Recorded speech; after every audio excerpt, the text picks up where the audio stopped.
Alors bonjour, mon nom est Marc-André Thomas du groupe Thomas Marine. Je suis le vice-président de cette compagnie. Nous avons 5 succursales dans la grande région de Montréal. On distribue les marques Prince Craft, Bayliner, Crown Line, Ranger ainsi que Boston Whaler. Donc, on représente un marché de plaisance, de pontons et beaucoup de bateaux de pêche aussi. On a des ateliers mécaniques, des ateliers de services spécialisés, pièces accessoires, financement et on est une entreprise familiale depuis de nombreuses années. Nos succursales se situent dans la grande région de Montréal, dont Laval, Varennes, Sorel, Saint-Charles-sur-Richelieu. On a une belle marina dans cette région-là, ainsi que Saint-Paul-de-l'Île-aux-Noix. Donc, ça nous ferait un plaisir de vous rencontrer dans une de nos endroits. Ici, n'hésitez pas, vous pouvez nous rejoindre au 1-877-652-2999, même sur notre site internet www.thomasmarine.qc.ca. Merci beaucoup.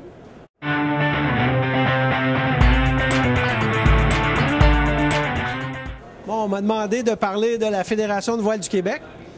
La Fédération de voile du Québec, c'est un organisme à but non lucratif qui existe depuis les années 1970. C'est un organisme qui regroupe des clubs de voile, des membres individuels ainsi que des instructeurs de voile partout au Québec, en voile légère comme en voile croisière. Le mandat principal de la Fédération, c'est de faire de la promotion de la voile, faire découvrir la voile en général à la population.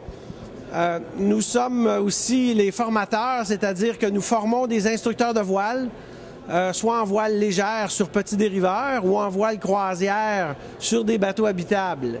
Nous formons aussi des officiels de course, car un de nos mandats est d'organiser des régates, des courses de voile, comme les Jeux du Québec, des différents championnats provinciaux. Et aussi, nous administrons et organisons l'équipe du Québec. C'est-à-dire que nous avons une nouvelle entraîneur-chef qui voit la gestion de l'équipe du Québec et qui entraîne des jeunes athlètes pendant toute l'année partout au Québec. Nos bureaux sont situés au Stade olympique avec toutes les fédérations de voile et nous comptons surtout sur le soutien de bénévoles pour assurer notre mandat. Parmi nos membres, nous avons la plupart des clubs de voile du Québec, soit dans la région de Montréal, région de Québec, dans l'Estrie, un peu partout à travers le Québec. Nous encadrons aussi beaucoup les écoles et les instructeurs de voile, c'est-à-dire que nous offrons une formation complète aux écoles et surtout aux instructeurs qui doivent, pour enseigner et certifier des candidats, être des instructeurs certifiés par la Fédération de voile du Québec, soit en voile légère ou en voile croisière. Nous organisons des stages dans plusieurs régions. Nos stages débutent normalement au mois de mars et se terminent en juin pour permettre aux instructeurs de travailler pendant la saison suivante.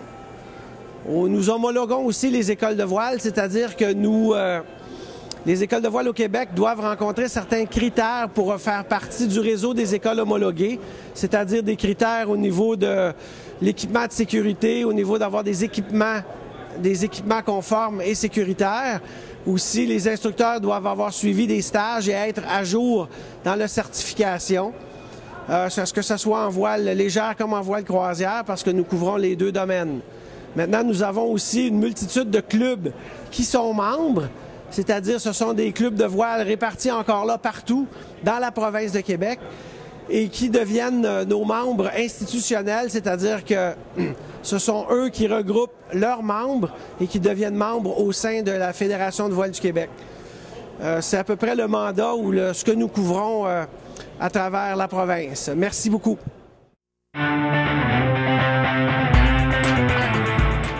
Oui, alors bonjour. Moi, je m'appelle Éric Leveillé. Je suis avec mon collègue Mathieu Lafrenière. On est 2 étudiants à l'Université de Sherbrooke. On est venus au Salon du bateau pour présenter notre projet de fin de baccalauréat. Dans le fond, à l'Université de Sherbrooke, durant les 2 dernières années, il faut faire un projet pour avoir notre bac. Nous, on a décidé de faire un petit sous-marin électrique. On est 12 futurs ingénieurs mécaniques, 6 futurs ingénieurs électriques et 2 futurs ingénieurs informatiques. Avec notre petit sous-marin électrique télécommandé, on va aller visiter la mine de Capleton en Estrie. La mine a fait environ 1500 mètres de profondeur. Nous, on veut aller prendre des mesures de température en fonction de la profondeur pour savoir quel est le profil de température et savoir s'il y a un potentiel géothermique qui pourrait être appliqué. Donc, pour ce faire, nous, on va construire un petit sous-marin électrique qui possède 4 propulseurs. Puis, on va descendre à pleine profondeur pour aller prendre des mesures de température. Donc, je vais peut-être continuer. Ben ça, dans le fond, le projet, on est rendu, ça fait 1 an et demi qu'on travaille là-dessus. Il nous reste un peu moins d'1 an. En ce moment, on est en février 2012. À l'été prochain, il va falloir qu'on commence à fabriquer notre véhicule. On a déjà commandé des pièces. Là, on a commencé à avoir... On a aussi trouvé plusieurs commanditaires, mais on est encore à la recherche de financement pour notre projet. Donc, si vous voulez nous aider, vous pouvez aller voir le site web du projet, qui est au www.projetabyss.com, et vous pouvez avoir plus d'informations. Bonjour, mon nom est Michel Rousseau de la boutique Nautique 30 degrés à Magog. On m'a demandé de vous présenter un des bateaux de la gamme de Topper. Donc nous, on est une boutique spécialisée au niveau du dériveur. On est en affaires depuis 15 ans. On est situé à Magog et on est distributeur exclusif pour le Québec des dériveurs Topper. Ici, on a le modèle Xenon, qui est un modèle assez performant. D'entrée de gamme, d'entrée de jeu, si je peux dire, tous les bateaux de la gamme de Topper, c'est du bateau fait en rotomoulé. Donc des bateaux très résistants, très peu de maintenance à faire sur ces bateaux-là. Puis lui, c'est vraiment mon coup de cœur, fait que je suis heureux de vous le présenter. Le Xenon, c'est pas mal le plus gros de la gamme de Topper. C'est un bateau qui a 16 pieds. Une bonne surface de voile. C'est des bateaux qui planent assez facilement. Celui-là, si on regarde le gréement, on a une voile en millard. Il y a plein de petits détails sur Topper qu'on ne retrouve pas nécessairement dans d'autres compagnies. La simplicité au niveau du gréement, les poulies, le castillage, il n'y a pas trop de flafla dans ces bateaux-là. Puis malgré la grosseur de l'embarcation, on peut manipuler, on peut barrer ce bateau-là facilement en une personne, même avec le SPI. Si on commence avec la grande voile, on a une prise de riz qui est faite avec une fermeture éclair, un zip. Donc c'est très simple. Si jamais on a trop de voile, on fait juste rouler la voile, puis la zipper en place. Ça fait un beau petit rouleau sur la bombe, puis on vient de réduire la surface de voilure assez facilement. Au niveau de l'accastillage, pour la grande voile, c'est tout l'exo-ratchet, toutes les commandes ici à l'arrière, assez facile à travailler. Au niveau l'étarquage du bas de la voile, que ce soit de reprendre la chute de la voile aussi. On a une barre franche qui est assez longue aussi, qu'on peut manœuvrer seul. Le modèle Xenon vient automatiquement aussi avec un génois surenrouleur. Donc, c'est assez avantageux, justement, si on veut rentrer puis sortir le génois rapidement, parce qu'on peut aussi travailler avec le spinnaker. Tous les systèmes de Topper ont des spinnakers. C'est plus un gennaker. Il n'y a pas de pôle sur ces bateaux-là. Assez simple à manœuvrer. Je vais faire le tour du bateau. Je vais vous montrer comment est-ce qu'on manœuvre le SPI. Si on continue, comme j'expliquais tantôt, tout est assez simple. Je vais déposer le micro, je vais sortir le SPI. Automatiquement, on va voir le bout dehors qui va sortir, puis la simplicité de manœuvre de ce bateau-là.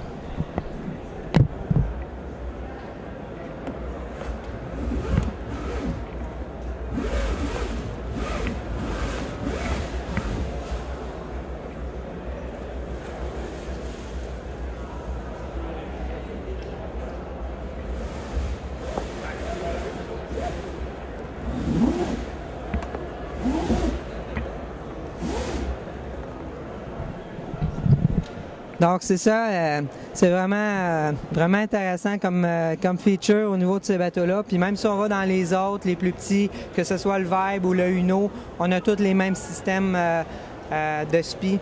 Donc c'est vraiment intéressant pour les gens qui veulent manœuvrer seuls. C'est des bateaux qui vont être bons dans cette grosseur-là, autant pour le fleuve que les lacs.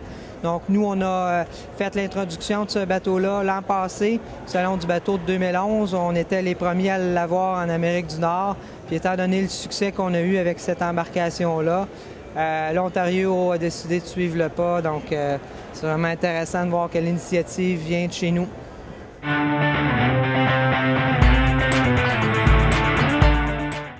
Alors bonjour à tous. Mon nom c'est Guylain Noël, directeur de la formation pour Formation Nautique Québec. Formation Nautique Québec, c'est une école qui se démarque dans le domaine de formation théorique, dans le domaine logiciel de navigation, GPS, radar, cours de navigation. En fait, tout ce qu'on a besoin pour un plan au niveau de la plaisance, autant pour le bateau à moteur, propriétaire de bateau à moteur, que pour les néophytes au niveau de la voile. Alors, naviguer sur un plan d'eau, il faut que ça reste sécuritaire et Formation Nautique Québec est toujours présent pour vous accompagner dans votre démarche. Alors, sur ce côté-là, cours de navigation côtière, GPS, radar, certificat restreint radiotéléphoniste, cours de carte de conducteur d'embarcation de plaisance, cours de météo maritime, électricité et mécanique diesel. Alors, on est là pour vous accompagner dans votre démarche, entouré de spécialistes, de passionnés dans tous les domaines. Alors, on est présent pour vous aider. On est toujours disponible. Alors, merci de nous faire confiance. On vous fait confiance.